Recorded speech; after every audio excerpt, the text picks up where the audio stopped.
Se dirigirá al país Su Excelencia el Presidente de la República, Nayib Bukele.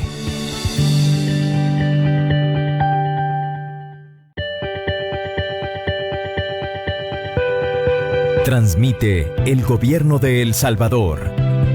Todos los canales y emisoras deben enlazarse a la cadena nacional de radio y televisión.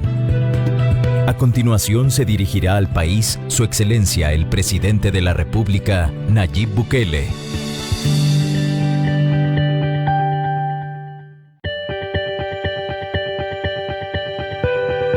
Transmite el Gobierno de El Salvador. Todos los canales y emisoras deben enlazarse a la cadena nacional de radio y televisión. A continuación se dirigirá al país Su Excelencia el Presidente de la República, Nayib Bukele.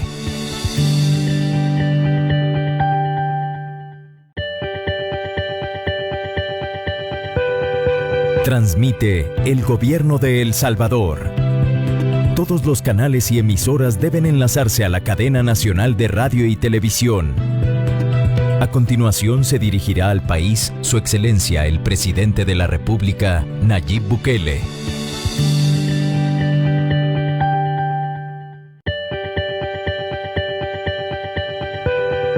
Transmite el Gobierno de El Salvador. Todos los canales y emisoras deben enlazarse a la cadena nacional de radio y televisión.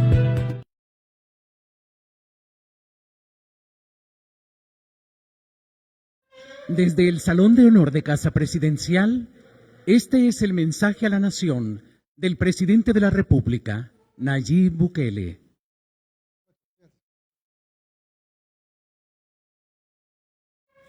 Muchas gracias, buenas noches a todos, pueblo salvadoreño, toda la gente que nos ve a través de esta cadena nacional de radio y televisión y a través de las redes sociales.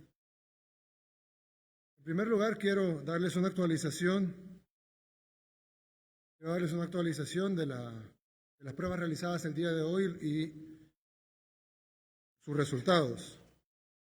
Este día se procesaron, recuerden que estamos procesando 2 tandas diarias, así que antes se procesaban 100, pero hemos logrado dividir el trabajo de laboratorio para procesar aproximadamente 160 en 2 tandas de 80. Ya ayer en la noche se hizo un anuncio.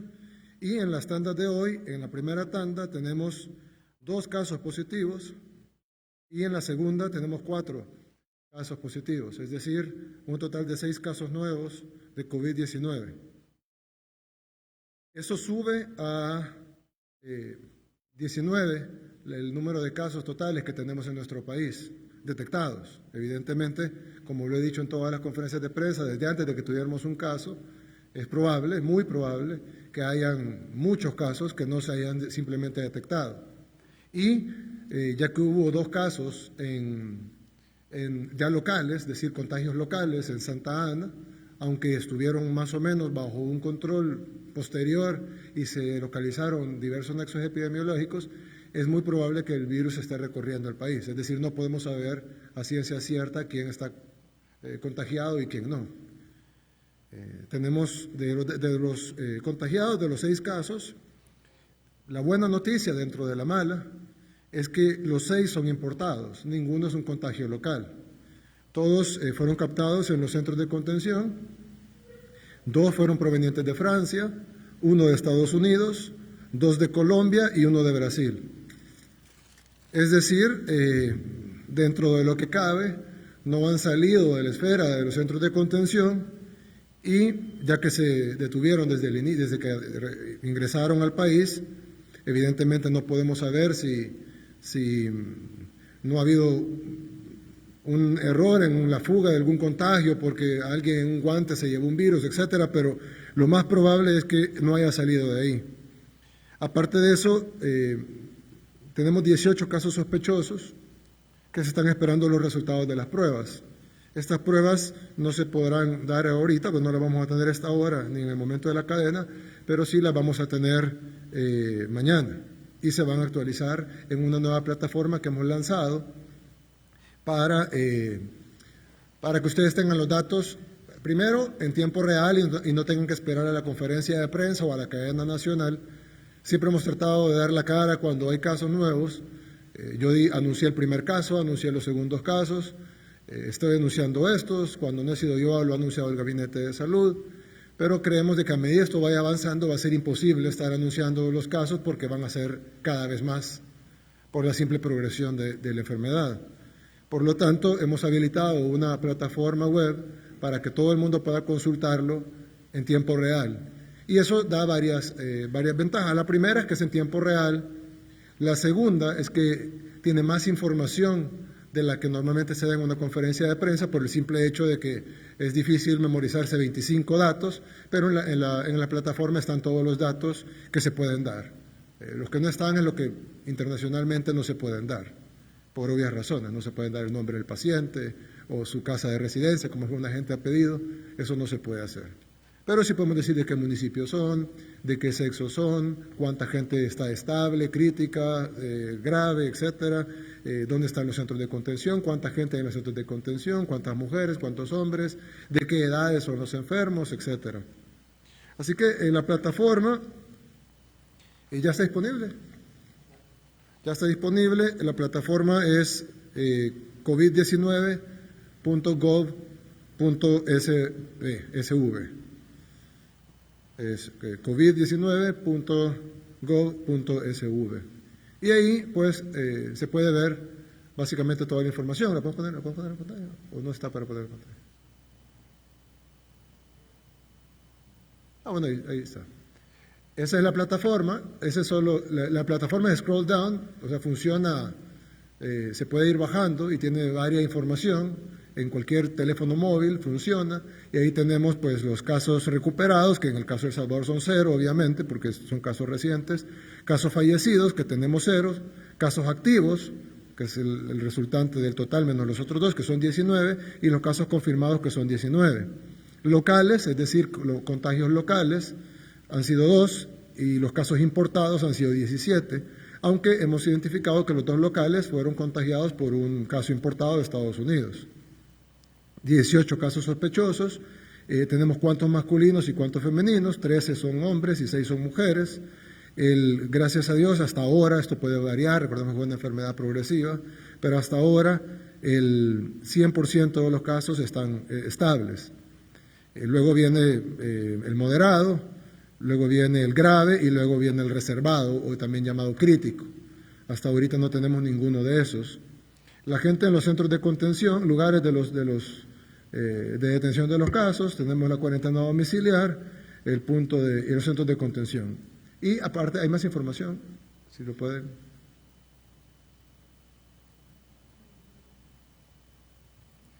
Bien, ahí eso en el celular lo pueden bajar más fácil, y ahí tienen los casos confirmados por departamento. En este caso únicamente está Santana, de hecho es el municipio de Santana, y abajo dice Departamento de Santana, Municipio de Santana, cantidad de casos 2. ¿Por qué solo Santana? Porque los otros 17 casos, si bien se pudieron haber encontrado en centros de contención de San Salvador, de otros departamentos, no son casos comunitarios, es decir, no son casos que estaban fuera de los centros de contención. Los únicos 2 casos que se encontraron fuera de los centros de contención son los 2 del municipio de Santana, y si bien hubo otro también en el municipio de Metapán, ese no se cuenta como caso local porque el contagio, él cruzó por un punto ciego y el contagio es importado. Entonces no se cuenta como un caso de contagio local, aunque se detectó en la calle y es posible que haya contagiado a otras personas. La plataforma incluso tiene más datos, según los grupos etarios, tiene de 20 a 39 años son 9 casos, de 40 a 59 años son 3 casos, y de 60 a 79 años son 7 casos. No hay casos de menores de 19 años y no hay casos de mayores de 80 años todavía. Luego están los casos confirmados por día. El 18 de marzo confirmamos 1, que fue el primero. El 20 confirmamos 3. Luego no tuvimos casos en los siguientes 2 días. En el 23 confirmamos 5. El 24 confirmamos, en total teníamos 5, o sea, confirmamos 2, lo que sumó 5. Luego confirmamos 4, lo que sumó 9. Luego llegamos a 13, el 25. Ayer tuvimos 0 casos. Y hoy que sumamos los 6 para llegar a un total de 19.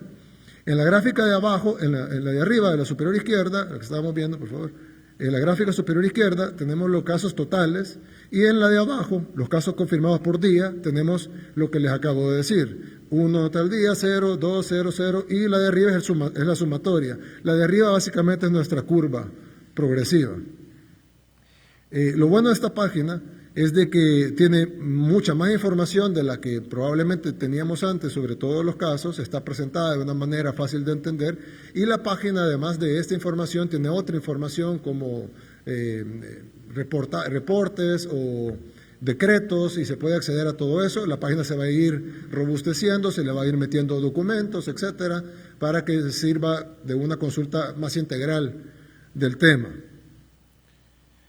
Esto nos ayuda mucho porque la comunicación de los casos, siempre van a haber tweets, siempre van a haber publicaciones en Facebook, en las redes sociales, siempre van a haber conferencias de prensa cuando se amerite, pero no va a depender de eso, o de una pregunta en la calle de alguien, o una entrevista, sino que va a depender de la información oficial del gobierno que está en la página covid19.gov.sv. Bien, lo otro, también la página tiene más información, tiene de dónde vienen los casos importados, creo que hay otra lámina, sí, de dónde vienen los casos importados por país y la cantidad de casos que vienen de cada país, ahí tenemos cuántos vienen de Italia, de Estados Unidos, de España, etcétera, y tiene también cuántos centros de contención tenemos, esta sería otra lámina. ¿Cuántos centros de contención? ¿Cuántas personas hay actualmente en los centros de contención? Actualmente hay casi 4.000 personas en los centros de contención, son 3.935. Son 2.616 hombres y 1.319 mujeres. ¿Dónde están los centros de contención por departamento? Hay un mapa interactivo en donde se puede ver dónde están los centros de contención. Los únicos departamentos que no tienen centros de contención son Cuscatlán, Cabañas y San Vicente. Todos los demás departamentos, los otros 11 departamentos del país, tienen centros de contención, que son 85 en total. Al principio tuvimos, como dijo el director de la OMS, actuamos rápido y tuvimos algunos errores, pero se han tratado de corregir al máximo y las condiciones en las que están, por no decir todos, la gran mayoría de personas en centros de contención es muy buena. Están generalmente en hoteles que se han adecuado para estos centros de contención o están en lugares donde se han hecho habitaciones de división de tabla roca, se ha puesto todo lo necesario, aire acondicionado, se ha puesto todo lo necesario para que estén en la mejor condición posible. Incluso mejor que las que vemos en otros países del primer mundo. Evidentemente, a medida esto vaya creciendo, el problema va a ser mayor, hasta que va a superar la capacidad del Estado. Bien, hace 6 días, cuando tuvimos la última cadena nacional, presentamos las gráficas de la progresión matemática de cómo se había comportado el COVID-19 en Italia, España, Estados Unidos y El Salvador. Para ya no hablar de Italia y España, porque hay gente que dice que solo habla de Italia y España, quiero ver lo que pasó en Estados Unidos. La vez pasada, cuando vimos Estados Unidos, yo les presenté una progresión matemática. Esta fue la que se presentó. Y se presentó que en el 21, cuando fue la cadena nacional, en Estados Unidos habían 20.214 casos.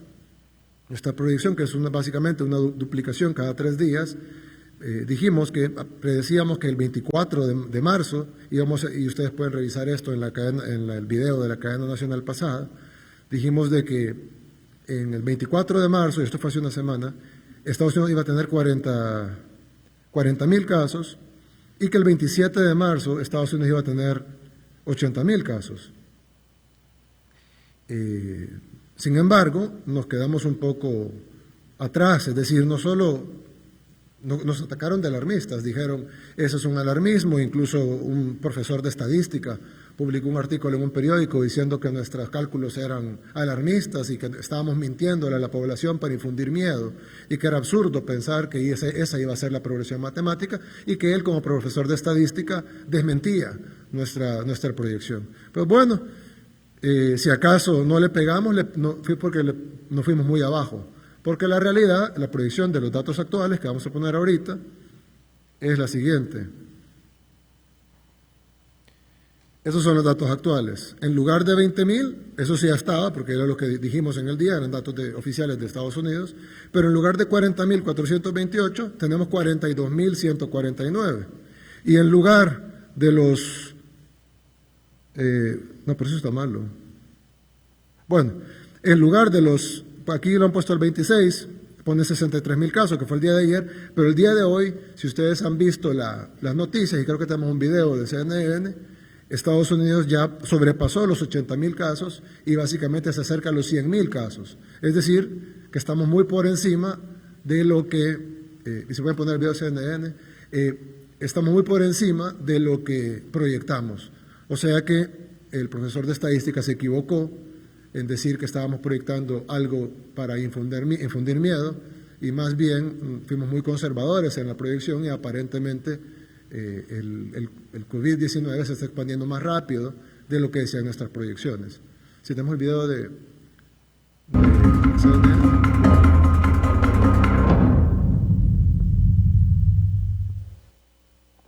Estados Unidos es ya el país epicentro del coronavirus en el mundo. Ya tiene más contagiados que China y las cifras se espera que sigan en aumento. Veamos las cifras más recientes, los datos más recientes sobre cómo esto se va duplicando y triplicando a medida que pasan las semanas. Si se fijan, apenas el 20 de marzo, miren la cifra que había de contagiados, unos 17.000. Para hoy, 27.000. Estados Unidos está llegando a los 100.000. 5 veces más en esto. Bien, esta es información de CNN, como pueden ver. La cifra, el día de hoy, esta información de CNN, nosotros no controlamos CNN, mucho menos controlamos la información de los Estados Unidos, dice que al día de hoy, donde nosotros decíamos que iban a haber alrededor de 80.000 casos, pues sí, hay más de 80.000 y básicamente ya hasta ahora ya están llegando a los 100.000 casos, ya pasaron de los 100.000 casos en Estados Unidos, es decir, nos quedamos cortos en nuestra proyección. Así que regresando a la proyección que teníamos, está nuestra proyección que hicimos la vez pasada, están los casos reales que tenemos de acuerdo a la información oficial de los Estados Unidos, que están por encima de nuestra proyección, y luego podemos hacer una proyección futura que ya no es la misma, sino ya es una proyección con base en la información que tenemos de Estados Unidos, que es la siguiente, esta. Por ende, nosotros estamos proyectando que para el día, bueno, ahí está el 27, 84.000, aunque ya dijeron que más de 100.000, para el día 30 tendrían 168.000 y para el día 14 de abril Estados Unidos estaría superando los 5 millones de casos. Solo con lo que tienen hoy, el gobernador de Nueva York dijo que necesitaban 30.000 ventiladores. 30.000 ventiladores mecánicos. Con los casos que tienen ahorita en Nueva York, en el estado de Nueva York, ya no se diga en todos los Estados Unidos. Imagínense lo que van a necesitar cuando tengan 5 millones de casos, y no estamos lejos, estamos a básicamente 17, 18 días de estar ahí. 18 días, un poquito más de 2 semanas. Ahora vamos a nuestro país. ¿Cuál es la progresión que nosotros planteamos inicialmente para El Salvador? Nos dijimos, bueno, si en El Salvador tenemos tantos casos, pues así como los demás países tienen sus progresiones, El Salvador también. Y esta es la progresión que nosotros planteamos para El Salvador, en donde íbamos a tener 3, ya cuando anunciamos 3, que fue el día de la cadena donde anunciamos esos casos nuevos, luego 6, luego vamos a tener 24 para el día 30 de marzo, y así vamos a ir creciendo. Sin embargo, los datos actuales nos dan una diferencia considerable, incluso mayor que la de Estados Unidos, al alza, es decir, no fuimos alarmistas, más bien pecamos de conservadores. La proyección, los datos reales sobre la proyección son estos. Como ven, el día que nosotros vaticinábamos 6, al día siguiente nosotros tenemos 13. Y el 30 estábamos proyectando 24, pero estamos a 27 y ya tenemos 19. Si aplicamos una proyección futura con base a esto, en 3 días tendríamos 38 y así iría subiendo. Pongamos la proyección futura. Esa es la nueva proyección de casos en El Salvador. Es decir, el 30 de marzo, en lugar de tener 24 casos, estamos proyectando tener 38 casos. En lugar de 48, tener 76, y al final, para el 14 de abril, en el mismo tiempo, de la proyección que hicimos a Estados Unidos, estaríamos teniendo, de acuerdo a esta proyección, 1.216 casos confirmados en El Salvador. Esta es una proyección matemática, difícilmente se puede detener, porque aún con las medidas que estamos tomando, y aunque se endurecieran esas medidas, los resultados de esas medidas los vamos a ver hasta dentro de 15 días, que es el tiempo máximo de incubación. Bueno, algunos dicen que es hasta más, pero el tiempo promedio de incubación del virus, y por lo tanto no vamos a ver los resultados antes. Así que esta progresión que estamos viendo ahorita, probablemente pudiéramos afectar el último número un poco, porque son 18 días, pero todos los demás números, el 38, el 76, el 152, el 304 y el 608, difícilmente lo vamos a poder afectar hacia abajo. Sí pudiera ser hacia arriba, definitivamente.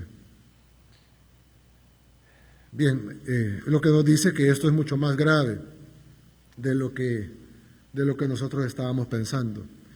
Y hay algo muy importante, y es de que ustedes han visto lo que ha pasado en China, en Japón, en Corea, luego en Italia, en Alemania, en Francia, en España, en el Reino Unido, donde incluso, el primer ministro del Reino Unido está infectado, el príncipe Carlos está infectado, es decir, eso no hace diferencia con funcionarios públicos, realeza, millonarios, pobres, ricos, etcétera. Y básicamente nos está demostrando la implacabilidad de la expansión del virus, porque en diferentes países han tomado medidas mucho más extremas que las nuestras, y el virus sigue avanzando de una manera implacable. Cuando yo mencioné también aquí en Cadena Nacional de que era posible, de que no se iba a poder velar a la gente o enterrarla, dijeron que era alarmista, que estábamos metiendo miedo. Bueno, Italia ya pasó una ley donde prohíbe la velación de personas que hayan muerto por COVID-19. Es decir, no les permiten a la gente despedirse de sus seres queridos. Y estamos hablando del primer mundo. El gobernador de Nueva York dice que necesita 30,000 ventiladores, pero en 3 días va a necesitar 60,000, y en 3 días va a necesitar 120,000, y en 3 días va a necesitar 240,000 ventiladores, y la progresión del virus continúa así, solo en Nueva York. Por lo tanto, yo he dado instrucciones tanto al Ministerio de Salud, como a CIFCO, como al MOP, para incrementar el tamaño del hospital que estamos construyendo en CIFCO. Inicialmente dijimos que íbamos a tener 300 unidades de cuidados intensivos, quiero que llevemos ese número a 1,000 unidades de cuidados intensivos.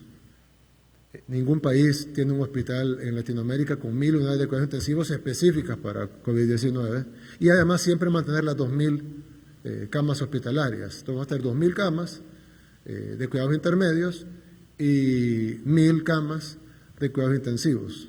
Lo más caro de estos son los equipos, y además que están escaseados en el mundo, pero hemos logrado conseguir 1,000 para El Salvador, y que vengan rápido, pues que no tengan que ser hechos, sino que ya están en stock, y podemos, primero Dios, tenerlos cuando el hospital esté terminado. El problema es que tenemos que ganar tiempo para terminar el hospital, porque el hospital va a estar en 2 meses y medio, y no tenemos ese tiempo.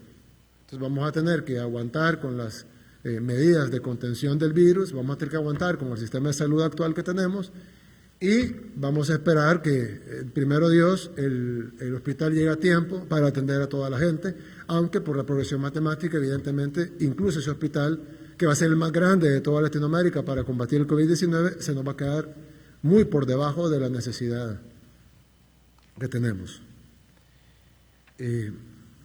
Quiero decir que ustedes vieron lo que sucedió el día de ayer en la Asamblea Legislativa, a presión de alguna gente que además manejan las redes sociales de la ANEP, porque son los que han estado más incisivos en eso, y básicamente lo que se votó ayer era un saqueo de la ANEP hacia el Seguro Social, básicamente dejándolo quebrado. Y lo peor es que, bueno, yo siempre he estado en contra de la privatización del Seguro Social, y creo que la mayoría de salvadoreños lo estamos, pero esta ni siquiera era una privatización, era un regalo del Seguro Social, porque el Seguro Social tiene reservas de alrededor de $200 millones, y ellos pretendían que pagara $320 millones al mes a ellos, básicamente. Incluso me llamaron populista irresponsable, pero no sé qué más irresponsable pudiera ser quebrar a la segunda institución de salud más importante del país en medio de una pandemia. Yo he decidido que el pleito político dejarlo a un lado. El decreto, pues evidentemente, aunque ellos pensaban que no, el decreto tiene que pasar por la sanción del presidente o su veto, en este caso obviamente lo vetaría. No tienen los votos para superar el veto, pero gracias a Dios los mismos diputados decidieron derogar el mismo decreto que ellos habían aprobado, y el mismo presidente de la Asamblea, Mario Ponce, dijo que el decreto era un fraude de ley, porque básicamente era una reforma a la ley disfrazada de interpretación. Dice que no lo enviaron, nunca vino a Casa Presidencial, gracias por eso, por no enviar ese defensor jurídico que hubiera sido vetado de todos modos, pero gracias por tomar la iniciativa de tenerlo ustedes mismos. Y suspendieron la plenaria hoy a las 3 de la tarde. Yo le quiero hacer un llamado. Yo sé que hay muchos diputados buenos y habrán otros que no, evidentemente, pero yo hago un llamado a que los diputados buenos se impongan a los no buenos. Hay personajes, la mayoría de la empresa privada está colaborando, la mayoría de los medios de comunicación, la gran mayoría están colaborando con la pandemia. La empresa privada, hemos tenido donativos para los centros de contención, hemos tenido, hoy AXA nos ofreció seguros de vida para toda la gente que trabaja en el hospital de CIFCO. Es decir, hemos tenido un gran apoyo de la empresa privada, de la mayoría de empresarios de empresa privada. Incluso este plan lo hemos diseñado con el apoyo de empresarios, y los mismos empresarios lo han dicho. Lastimosamente hay un grupo muy pequeño de empresarios que ni siquiera son representativos de la empresa privada, pero es un grupo que tiene el control, digamos, de la ANEP, y hay un personaje muy oscuro detrás de ellos, ya muchas personas lo conocen, me voy a ahorrar el nombre, pero yo sí quisiera pedirle a los diputados, a las fuerzas vivas del país, a los empresarios, a los medios de comunicación, que estas personas con evidentes aspiraciones políticas en este momento no son necesarias para nuestro país. Hagámoslos a un lado, trabajemos todos los que queremos trabajar por el país, porque el Ejecutivo no va a poder solo.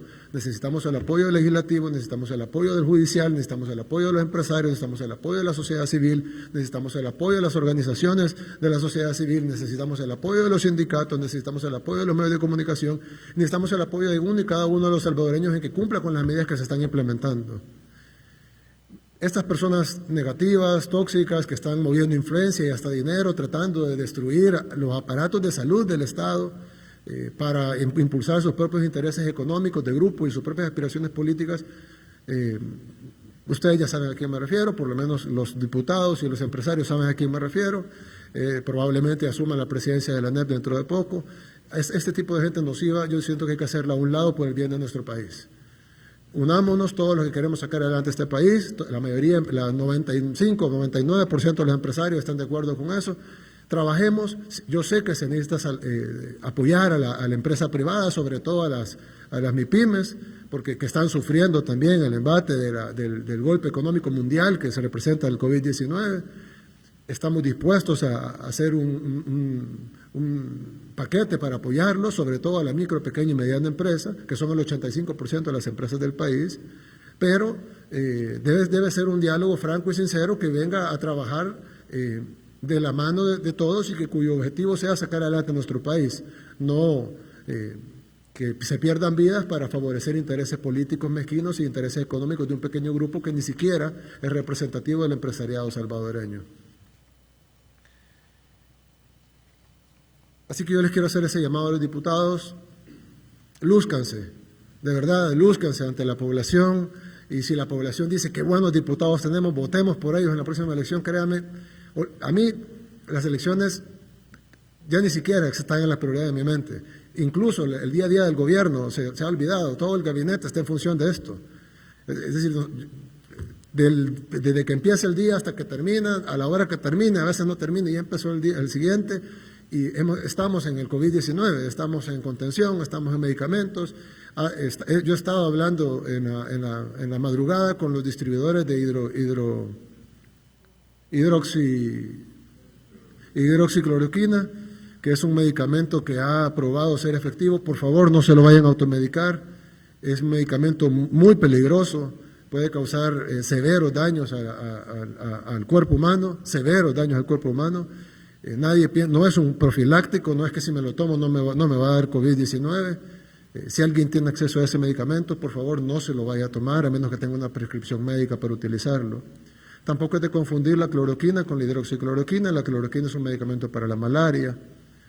Y la hidroxicloroquina se ha probado en varios estudios clínicos en Francia y en Estados Unidos, que mezclado con acitromicina ha curado a varios pacientes de COVID-19 en 5 o 6 días.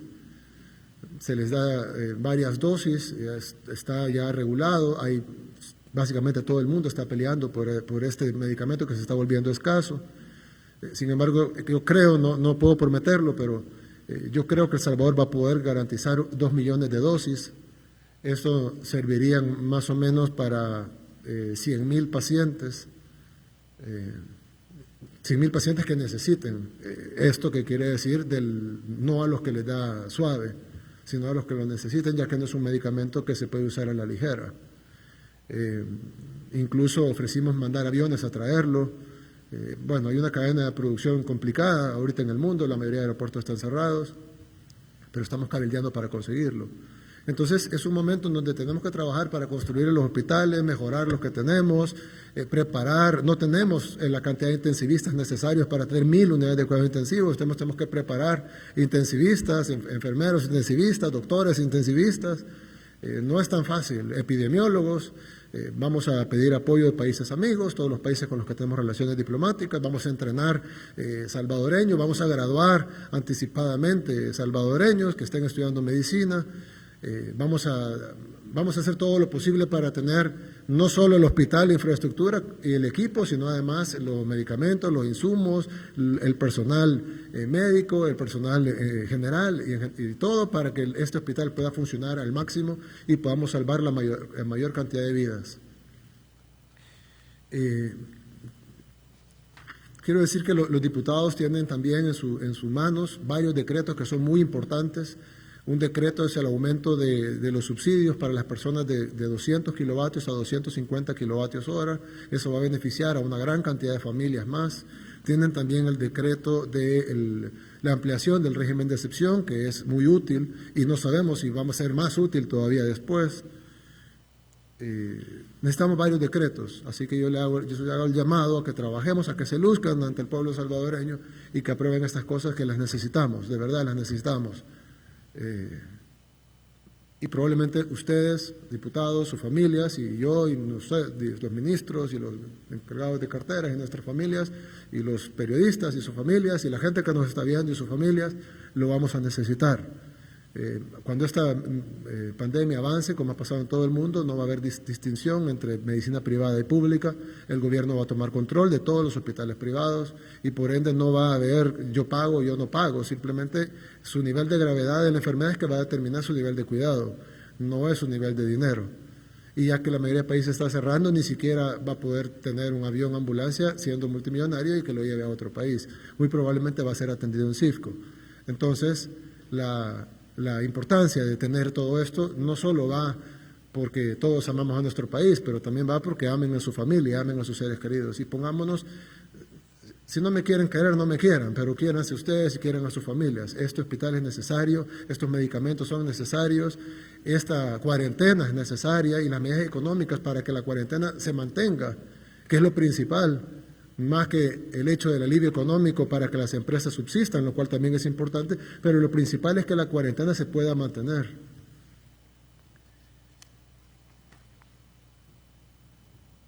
Bien, luego vamos a anunciar también el decreto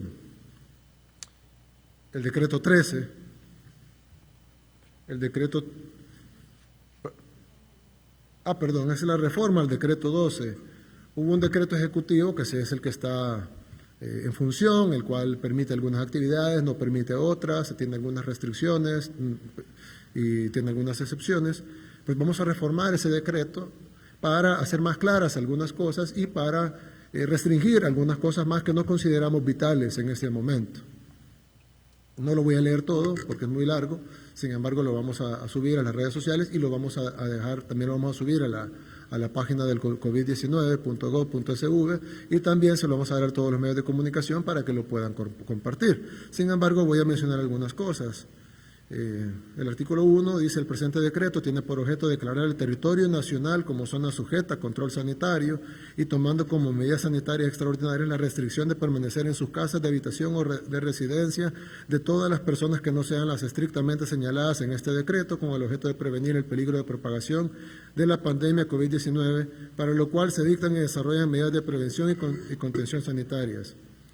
Luego, las personas que pueden circular en el periodo de cuarentena son las personas cuya necesidad sea producto farmacéutico, es decir, si tiene que ir a comprar a la farmacia, tratamientos médicos o otros que por emergencia deban acudir a un centro asistencial, o mercados o supermercados para abastecimiento de alimentos, bebidas, artículos de primera necesidad.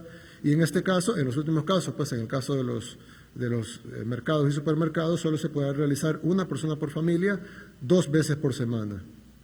Las personas que se desplacen al lugar de trabajo, efectuar su prestación laboral o profesional o empresarial, solo en los casos permitidos por este decreto. Las personas cuyo objeto sea la asistencia y cuidado de niños y niñas, adultos mayores, personas con discapacidad o personas especialmente vulnerables por enfermedades crónicas, que deban desplazarse a un lugar de emergencia o atención médica periódica, inclusive si estas personas tuvieran que desplazarse a un centro hospitalario o clínica. Y bueno, hay varias ahí, ¿verdad? Los empleados del gobierno, salud, Fosalud, CONA, ISNA, bomberos, etcétera. Los miembros de los consejos municipales, los miembros de protección civil municipal, los miembros del cuerpo de agentes metropolitanos, que deberán colaborar con la Policía Nacional Civil y con el Ejército. Los empleados administrativos de dicho municipio, pero únicamente lo que sean estrictamente necesarios para el funcionamiento de las cosas vitales para la población, como por ejemplo los cementerios y los mercados municipales, el tren de aseo y los mercados municipales, estos últimos únicamente para la venta de alimentos, la venta de enseres de limpieza y de medicamentos, nada más. Y cuando hablamos de alimentos, hablamos de canasta básica, no hablamos de cócteles, sopas, no, estamos hablando de venta de comida para canasta básica. También los magistrados, jueces y empleados de los tribunales, pero únicamente los que conforme a la Constitución y a la Ley de Emergencia Nacional no pueden diferirse sus actividades constitucionales, y los empleados de la Corte de Suprema Justicia y el Instituto de Medicina Legal, pero al mínimo, únicamente el estricto mínimo necesario para cumplir con la pandemia. Los demás deben ser enviados a casa, con salario. Las personas que prestan servicio de distribución de alimentos y productos de primera necesidad. Bueno, hay otros del gobierno, los diputados y los empleados administrativos de la Asamblea Legislativa, únicamente los estrictamente necesarios para la pandemia. No pueden tener empleados que estén haciendo otras cosas que no tengan que ver con decretos o cosas que sean directamente relacionadas con la pandemia. Los demás deben ser empleados a casa, igual los del Tribunal Supremo Electoral, igual con el Ministerio Público, Fiscalía General de la República, que es parte del Ministerio Público, la Procuraduría, etcétera. Las personas que laboran en vehículos de carga, de transporte de mercadería, distribución de mercaderías, que sean parte de la cadena de suministro alimentaria y primera necesidad de productos o cuya actividad sea la importación o exportación de mercadería. Los call centers, se está diciendo que los call centers pueden operar desde ahora en adelante, para aclararlo, o aquí queda mucho más claro en esta reforma al decreto 12, en el artículo 3, únicamente podrán funcionar los call centers de atención de medicamentos, alimentos a domicilio, por ejemplo, si quieren pedir una pizza o si quieren pedir, eso sí funcionan, servicios de electricidad, telecomunicaciones, servicios bancarios, financieros y servicios médicos. No pueden funcionar los call centers que estén brindando servicios a otros países, ni tampoco pueden funcionar los call centers que están dando servicios de otro tipo de cosas. Y además, en su funcionamiento tienen que guardar las reglas de distanciamiento, lavado de manos, colocación de alcohol gel visible, entrega de mascarillas, etc. Igual, también las personas los de las maquilas, por ejemplo, hay empresas que dicen, bueno, nosotros hacemos sábanas para los hospitales, y es cierto, pero hacen un 5% de sábanas para hospitales, el otro 95% son camisetas de Mickey Mouse. Entonces, el país ahorita no necesita camisetas de Mickey Mouse ni que exporten camisetas de Mickey Mouse. Sí necesitamos sábanas de hospitales, sí necesitamos gabachas, sí necesitamos ropa para trabajar para el equipo médico, entonces eso sí. Pero se va a verificar que únicamente estén trabajando en eso. No pueden estar haciendo camisetas de Mickey Mouse, ni Adidas, ni Nike, ni nada de exportación, ni nada para vender. Es únicamente para las cosas que se necesitan para la pandemia.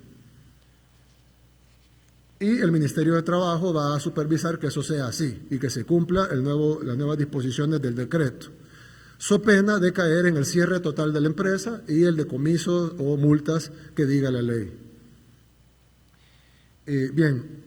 Hay un tema muy importante, es también los servicios alimenticios. Se va a permitir toda la producción de la cadena alimenticia de la A a la Z, pero se van a prohibir las que no son necesarias, como por ejemplo la producción de boquitas o de snacks. No necesitamos estar produciendo churros. Hay miles de personas haciendo churros, eso no tiene sentido, haciendo truck tricks. No necesitamos ese tipo de cosas. Hay un stock, ojalá dure, pero si hace falta eso no va a pasar nada. Lo que no puede hacer falta es la carne, el huevo, el arroz, el frijol, el maíz, es decir, la mayoría de las verduras, pero sí puede hacer falta boquitas o dulces o qué sé yo, ¿no? Entonces todas esas cosas sí deben de ser suspendidas, sobre todo cuando estamos teniendo trabajadores pegados uno con otro haciendo churros. Eso no tiene sentido, eso solo es para hacer dinero, y ahorita la parte de hacer dinero se va a poner a un lado para beneficiar a la salud y la vida de los salvadoreños. Bien, lo otro que quería decir es que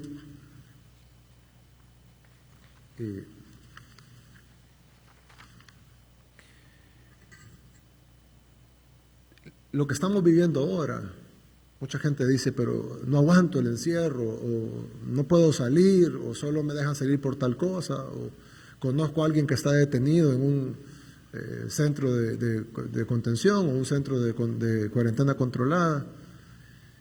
Y yo digo, bueno, sí los entiendo, yo sé que es duro. Créanme que ha sido duro para nosotros también, y duro más que todo para el personal que está allá afuera, en la primera línea de defensa, los médicos, enfermeros, el personal de salud, los policías, los soldados, la gente de protección civil, la gente que está cuidando los centros de contención, los que hacen la comida para llevarla a gente que en el centro de contención, los que están cuidando a los 19 enfermos confirmados. No sé cuánta gente quisiera estar cuidando a un enfermo confirmado de coronavirus y luego ir a su casa a descansar con su familia. Esa gente la está pasando mal. El resto de nosotros todavía estamos en una posición privilegiada, pero si usted siente que está en una posición difícil, yo lo que le quiero decir es que nos preparemos, porque en un par de semanas lo que ahorita consideramos malo va a ser el paraíso, a la par de lo que vamos a vivir dentro de 15 días. Y esto no se puede detener. Se puede detener con las medidas que estamos aplicando para que la curva baje 15 días después, pero la progresión de aquí a los próximos 15 días no se puede hacer nada. Va a ser una progresión inevitable, implacable, probablemente mayor a la que estamos proyectando. Va a desbordar en algún momento, porque eso continúa, la tabla que yo le presenté hasta cierto punto, pero aún con medidas continúa el alza. Pero así es. Y nos va a desbordar. Y si logramos llegar a terminar CIFCO a tiempo, incluso ese hospital será desbordado. Y lo que vemos ahorita, créanme, es el paraíso comparado con lo que se viene.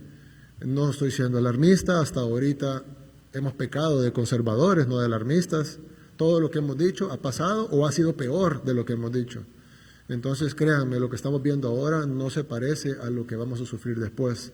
Si ustedes ven los países desarrollados, están sufriendo muchísimo, y ellos tienen todo el recurso del mundo, tienen sistemas de salud envidiables.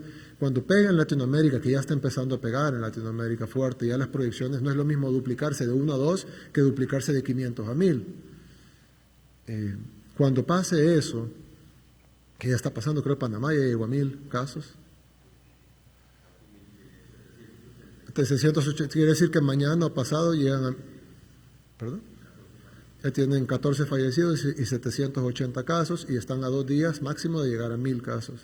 Pero luego van a estar a 3 días de llegar a 2000, y luego a 3 días de llegar a 4000, y luego a 3 días de llegar a 8000, y no es culpa de Panamá, es simplemente la progresión matemática en la que todos estamos.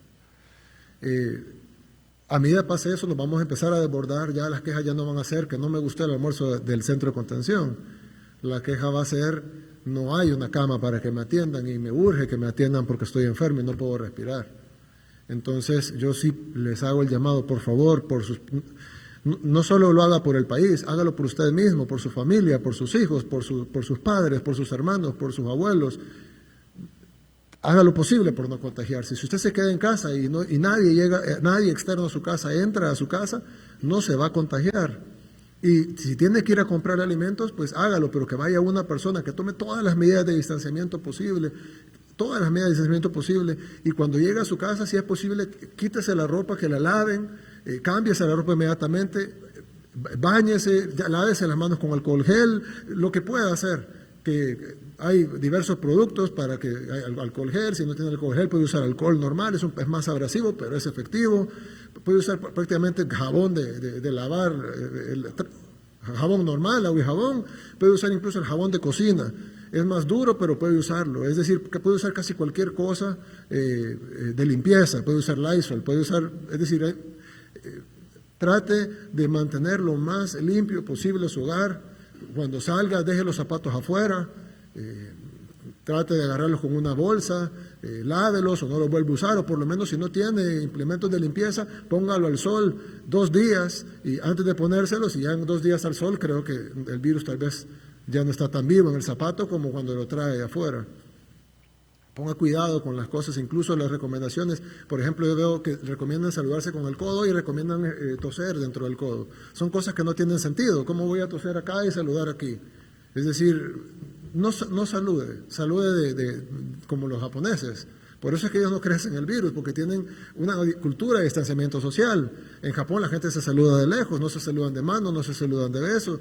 Cuando andan en la calle desde antes, cuando andan en la calle con gripe, andan con mascarilla para no transferir la gripe a los demás. Entonces ya tienen una cultura de distanciamiento social, por eso ha sido más, y además tienen disciplina, pero eso ha sido más fácil para ellos contenerlo. En Occidente, donde tenemos cultura de abrazarnos y de besarnos, entonces se riega más el virus, y por eso es que Italia, Francia, Alemania, España, Reino Unido, etcétera, Estados Unidos se ha desarrollado más el virus. Pero incluso en esos países son más disciplinados que nosotros. En esos países la gente no bota basura en la calle, la gente no se pasa a los semáforos, no se tira a los altos, no hace tercera fila cuando solo hay 2. En nuestro país sí. Y entonces yo cuando me pongo a pensar, bueno, ok, si en países con alta disciplina han logrado más o menos contener el virus, en países con menos disciplina como Europa y Estados Unidos se ha desbordado totalmente el virus, ¿qué va a pasar en Latinoamérica, donde no tenemos ni siquiera la disciplina que tienen en el primer mundo? Y que no tenemos el sistema de salud que tienen en el primer mundo, y que no tenemos los recursos que tienen en el primer mundo. Es decir, ¿qué va a pasar con nuestros países? Entonces, la única defensa es que cambiemos, y no tenemos tiempo para hacer una cultura y la vamos a cambiar en 10 años. Tenemos que cambiar hoy, esta noche, porque si no, dentro de 15 días no tenemos nada que hacer, pero dentro de 16 días va a seguir la progresión matemática, va a llegar un punto en donde pudiera morir más gente que en todo el conflicto armado, en un lapso de tiempo muy pequeño. Nunca El Salvador había sufrido tanto si pasara eso. Está en nuestras manos detenerlo, no está en las manos del gobierno. El gobierno está haciendo lo imposible y ustedes lo han visto, pero el gobierno puede hacer esta parte. Todo el resto de lo que se puede hacer, lo tenemos que hacer todos los salvadoreños, cumpliendo con las medidas y acatando las medidas. No creen que son más vivos que el otro por salir de la casa. Fui 4 veces al supermercado o fui 4 veces al mercado, qué listo soy. No está siendo listo, está siendo tonto, porque se va a contagiar a su familia, va a contagiar a su país. Y al final va a desbordar el sistema de salud, que de por sí es precario, y cuando necesite atención de salud no la va a obtener. Y cuando esté ahí sin poder respirar y sin un ventilador mecánico disponible, ahí se va a enterar de que no fue vivo, sino que fue tonto, pero va a ser demasiado tarde. Y no solo para usted, sino para un montón de gente. Bien, otro tema que mucha gente está pendiente es el depósito de los $300. Quiero decirles que esto ha sido una labor titánica del gobierno, titánica en dos vías. La primera es porque la Asamblea Legislativa apenas ayer aprobaron la autorización para que pudiéramos conseguir $2,000 millones. Pero evidentemente eso hay que irlo a buscar, no la tenemos disponible aquí y va a haber que irlo a buscar al mercado internacional. Hasta ahorita, un centavo de esos $2,000 millones no ha ingresado. Una vez ingrese ese dinero, la Asamblea Legislativa ha puesto un candado, que estamos de acuerdo con él, no estamos de acuerdo del 100% cómo se formó, pero bueno, hay que llegar a acuerdos. Luego tiene que aprobarlo un comité, luego de aprobarlo al comité tiene que pasar por este servidor, y una vez aprobado por el Ejecutivo tiene que ir a la Asamblea Legislativa para su ratificación, y entonces se puede hacer el primer desembolso. Eso va a tardar más o menos un mes para ver el primer desembolso de ese dinero, y El Salvador en un mes ya no va a tener nada que hacer. Por lo tanto, el gobierno hizo una labor titánica para conseguir liquidez y conseguir los 450 millones de dólares necesarios para pagarle $300 a 1.5 millones de hogares, que es más del 75% de la población que va a ser directamente beneficiada con esta transferencia económica de $300 por vivienda, no por persona, por vivienda, pero son 1,5 millones de viviendas las que van a ser beneficiadas. Ahora, ha sido una labor titánica porque inicialmente nos queríamos ir con el recibo de luz, pero el problema es que mucha gente alquila y el recibo de luz está a nombre de otra persona, o mucha gente no tiene recibo de luz porque no tiene luz. Entonces, hay mucha gente que dice, bueno, yo vivo en un mesón, ¿cómo van a hacer conmigo? O dice otra gente, yo vivo en lo rural, ¿cómo me van a transferir a mí si yo no tengo luz? O dice alguien, mira, nosotros alquilamos o compramos, pero no hemos cambiado el nombre en el recibo de luz, o el recibo de luz está a nombre de mi abuelita que ya falleció. Entonces, el gobierno ha hecho una labor titánica para identificar a las personas y tratar de que no se duplique y que en una familia no reciban 2 subsidios y que dejen a una familia sin subsidio. Sin embargo, y quiero pedir disculpas por adelantado, por más que hemos hecho esfuerzo, va a haber errores. Y por eso hemos puesto un apartado en la plataforma para que la gente denuncie si siente que no se le ha cumplido con su subsidio, o también pueden ir a todos los SENAES. Pero ¿cómo va a funcionar? Bien, el gobierno va a habilitar una página web que ya va a estar disponible al final de unos minutos después de terminar esta cadena nacional, que es emergencia.covid19.gov.sb. Recuerden que covid19.gov.sb es la página donde pueden ver las estadísticas, pero si ponen emergencia antes, emergencia.covid19.gov.sb, les va a salir una plataforma, no sé si tenemos el video o la página web, pues. Ahí les va a salir, es bien sencillo, y le dice ahí, consulta si eres beneficiario del apoyo económico de alimentación para emergencia. Ustedes digitan su número de DUI, apretan ahí si quieren, y le dice, Juan, si eres beneficiario del apoyo económico de 300 para alimentación de tu hogar, tu pago deberá ser retirado en ventanilla en cualquiera de las siguientes sucursales. Y ahí hay un botón para ver las sucursales. Y dice el día que lo puede retirar. En el caso de Juan, que es la persona que ha digitado su DUI en esta plataforma, lo puede retirar el 28 de marzo. ¿Por qué lo hemos hecho así? Porque como son 1.5 millones de beneficiarios, no queremos 1.5 millones de personas en la calle mañana tratando de cobrar el subsidio. Entonces hemos dividido en 15 tandas de 100,000 viviendas diarias. Entonces vamos a beneficiar 100,000 viviendas mañana, ¿sí? 100,000 viviendas mañana, 100,000 el domingo, 100,000 el lunes, 100,000 el martes, 100,000 el miércoles, 100,000 el jueves, y entonces van a ser 100,000 personas las que van a salir a cobrar su subsidio en todo el día, en todo el país. Y así tratar de no generar aglomeraciones. Igual van a ver las mismas personas de los bancos, van a estar listas para distanciar a las personas 3 metros en la cola, alcohol gel, mascarillas, etcétera, para que no hayan contagios por querer entregar el subsidio económico. Entonces, ¿cómo va a funcionar? Si podemos volver a poner la plataforma. Entonces sale la página web, ahí, en este caso Juan sí es beneficiario directamente él con su DUI, pero van a haber casos en donde Juan o la persona que digite el DUI no va a ser beneficiario directo. ¿Por qué? Porque como es uno por vivienda, no uno por persona, su DUI no está registrado como el jefe del hogar, digamos. Y entonces, al presionar, va a escribir su DUI y al consultar le va a decir, este DUI no se encuentra en nuestros registros. Intenta ingresando el DUI de otra persona de tu hogar. Es decir, no es que no sea, si le dice que no es que no sea beneficiario, simplemente que su hogar puede ser que haya otra persona, su pareja, su madre, su padre, su abuelo, su abuela, su hijo mayor, etcétera, que sea el que esté en el DUI y por lo tanto a usted le sale que no, pero puede que sí. Y si ninguna persona, póngale pausa al video, por favor. Si podemos regresar al principio. Entonces, si usted digita su DUI y le sale que es beneficiario, pues usted sabe, ahí le va a decir cuándo puede irlo a cobrar y a qué agencia bancaria o a qué punto expreso o a dónde puede cobrarlo. Si le dice que no, pues pruebe con el DUI de otra persona de su hogar. Y si después de haber consultado todos los números de DUI de su grupo familiar, de las personas que viven en su vivienda, y ninguno aparece en el registro, y usted considera que debería ser elegible para el beneficio, porque también pasa que ya probé los 5 DUI de mi vivienda, ninguno sale, pero hombre, es que yo no soy elegible para el beneficio.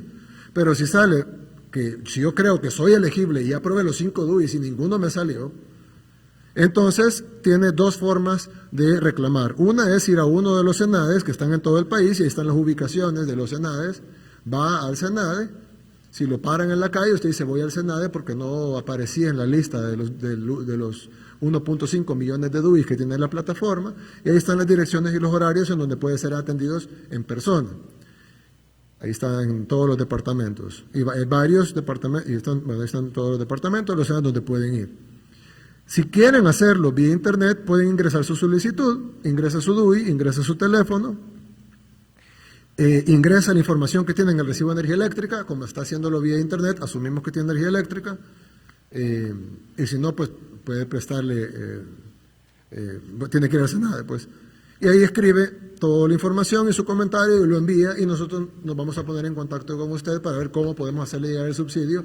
Si de nuevo usted ya ingresó su DUI, no sale beneficiado, ya ingresó todos los DUI de las personas que viven en su vivienda, ninguno sale beneficiado y usted sigue creyendo que usted debe ser beneficiado. Entonces puede poner su reclamo, y nosotros, si el reclamo es justo, una persona de trabajo social va a llegar, va a verificar su vivienda y va a decir, sí, este grupo familiar debería recibir el subsidio y por algún motivo no está incluido y no lo va a poder recibir. Los subsidios se van a empezar a pagar a partir de mañana a las primeras 100,000 familias, el domingo a las segundas 100,000, y así hasta llegar al 1.5 millones de familias, y esperamos que en estos 15 días resolver los errores que van a ir saliendo y las personas que van a reclamar que no están en el subsidio y que deberían de estarlo. El objetivo del gobierno es llegar a todos, pero quiero que entiendan la labor titánica que ha sido para nosotros definir quiénes deberían recibir el subsidio y quién vive en cada vivienda, sin tener tiempo de hacer un censo nacional. Ha sido muy difícil. Nuestro equipo de innovación digital, con el Ministerio de Economía, con el Ministerio de Hacienda, con el Ministerio, con otro montón de ministerios, que dan trabajo, salud, etcétera, que han dado la información de artistas, en el caso de cultura, han dado la información de pescadores, han dado la información de campesinos. Es decir, hemos tratado de llegar al número que dijimos, ¿no? 1.5 millones de hogares, pero no dudo que más de alguien se habrá quedado fuera de la lista, pero ahí está la forma de reclamar. Lo otro, la mayoría de las personas arriba del 80-85% no tienen cuenta bancaria, ni tarjeta de débito, ni nada, y entonces la entrega va a ser con su DUI. Es decir, usted tiene el DUI, el que sale registrado en la página como beneficiario. Esa persona va a las sucursales que se le digan ahí, que están cerca de su vivienda, probablemente si vive en un pueblo, pues enfrente del parque habrá un banco, entonces puede ir a ese banco, no tiene que tener cuenta en el banco, no tiene que tener tarjeta de crédito, no tiene que tener nada, simplemente tiene su DUI, no tiene que estar vigente, y entonces usted va con su DUI al banco o a las sucursales que se le indican ahí en la plataforma web, y ahí en el banco con su DUI ven su cara, su nombre, y ahí mismo le entregan sus $300 en efectivo. Ahí le entregan 15 billetes de 20. Pero el 20% que está bancarizado, el 15% más o menos que está bancarizado, es decir, que tiene cuenta de banco o tarjeta de débito o un sistema de pago a través de celular, en ese caso pues vamos a depositarle ahí. Entonces es más fácil. Entonces a mucha gente que escriba ahí su DUI le va a decir, sí, usted está beneficiado. ¿Tenemos ejemplo de eso o no lo tenemos? ¿No? ¿Claro? ¿Tenemos ejemplo del beneficiario con cuenta bancaria? Bien, ahí está. Entonces dice, en caso de Pedro ingresó sus datos, ¿verdad? Ahí está, consulta, ¿verdad? Entonces viene, escribe su número de DUI, Pedro, y pone consultar y le dice, Pedro, si eres beneficiario del apoyo económico de 300 para alimentación de tu hogar, tu pago será por medio de la vivienda y será depositado en tu cuenta. Entonces, es decir, en ese caso él no tiene que ir al banco porque ya está en su cuenta, a menos que lo quiera cambiar en efectivo, pero como tiene cuenta puede ir a sacar un poquito, puede usar su tarjeta de débito, puede comprar con su tarjeta de débito, puede ir incluso a un cajero automático. Bueno, espero con eso haber aclarado las dudas sobre el subsidio económico que se empieza a pagar a partir de mañana y la información está disponible a partir de hoy al cierre de la cadena. Quiero darle la palabra a nuestro representante de la Organización Mundial de la Salud. Gracias, presidente. Buenas noches. Bueno, los números siguen creciendo sin vuelta atrás, lo que es preocupante en muchos de los países y de la región. Es más, crecen tan rápido que ya es prácticamente imposible llevar la cuenta de los datos. Se siguen aprendiendo lecciones de la emergencia. Hoy falleció un adolescente de 16 años en Francia. Luego, ninguna persona está exenta de tener problemas y sigue siendo un llamado. No es que por ser joven no vaya a tener problemas y creo que eso la gente tiene que saberlo. Se sigue aprendiendo también que la única manera es cortar la transmisión y creo que usted fue muy claro en el mensaje a toda la población. Cada uno tiene que cuidarse y la gran responsabilidad está en cada uno y en quedarse guardado si no tiene que salir. El otro punto está en la necesidad de la detección temprana de los casos y el aislamiento de los casos, que es lo que precisamente se está haciendo y que toca seguir trabajándolo. La identificación y la cuarentena de los contactos, eso ha sido fundamental en los países que han sido exitosos en el trabajo. Optimizar el trabajo, comunicar a la población, comunicar confianza y definitivamente el involucramiento de la comunidad. Creo que todos tienen que ser parte de esto. Esto es más que un tema individual, un tema de gobierno, es un tema de sociedad y de comunidad. Hay que seguir trabajando. Si paramos la transmisión, el número de fallecimientos será mucho menor. Aplanar la curva la va a alargar en tiempo y va a ser como en algunos países que tienen 48.000 casos y 300 fallecidos, o Japón que tiene 47, o Corea que tiene 147, o Singapur 2. O sea, todavía se pueden hacer las cosas y creo que está en manos de la población parar esa transmisión. Gracias. Sin embargo, todos los casos que mencionó fueron países asiáticos que tienen culturas distintas a las nuestras y generalmente son más disciplinados, incluso en Japón, que está prohibido por el gobierno, pero en Japón todavía hay población, sobre todo en el sector rural, donde si alguien comete un delito o una falta muy grave, esa persona se suicida, y hace harakiri, que se mete una espada y dice, me mato porque así salvo el honor de mi familia. Es una cultura totalmente diferente a la nuestra. Total. Y entonces hemos visto cómo en culturas más disciplinadas, por obvias razones, por evitar el contagio, han tenido mejores resultados en contener el crecimiento exponencial de la enfermedad, y a medida vamos hacia Occidente se va poniendo peor. Y cuando vengamos a Latinoamérica, donde prácticamente no seguimos ninguna instrucción, no seguimos las reglas, creemos que somos listos porque nos saltamos las reglas, si no cambiamos ya hoy la cultura, es decir, no hay tiempo para cambiarla, pues no es que vamos a educar a la gente, no, hay que cambiarla hoy ya por nuestra vida, porque si no, no vamos a poder parar la enfermedad. Y un último llamado quería hacer, utilizar la línea 132. Las personas que tengan sintomatología tienen que consultar, no tienen que tener miedo, la enfermedad es manejable, pero lo más grave es quedarse con la enfermedad y seguirla transmitiendo. Entonces, ese llamado para que las personas consulten y se puedan atender rápidamente y ayuda a sus familiares. Gracias. Lo último es de que evidentemente solo mencioné las páginas y toda la gente se metió.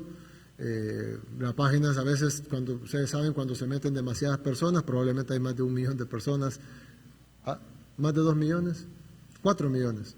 Bueno, hay 4 millones de personas consultando las páginas ahorita, entonces evidentemente pues colapsa un sistema que estaba preparado para 2 millones, pero con las horas se va a ir liberando, pues a medida más noche, así como el tráfico, ¿no?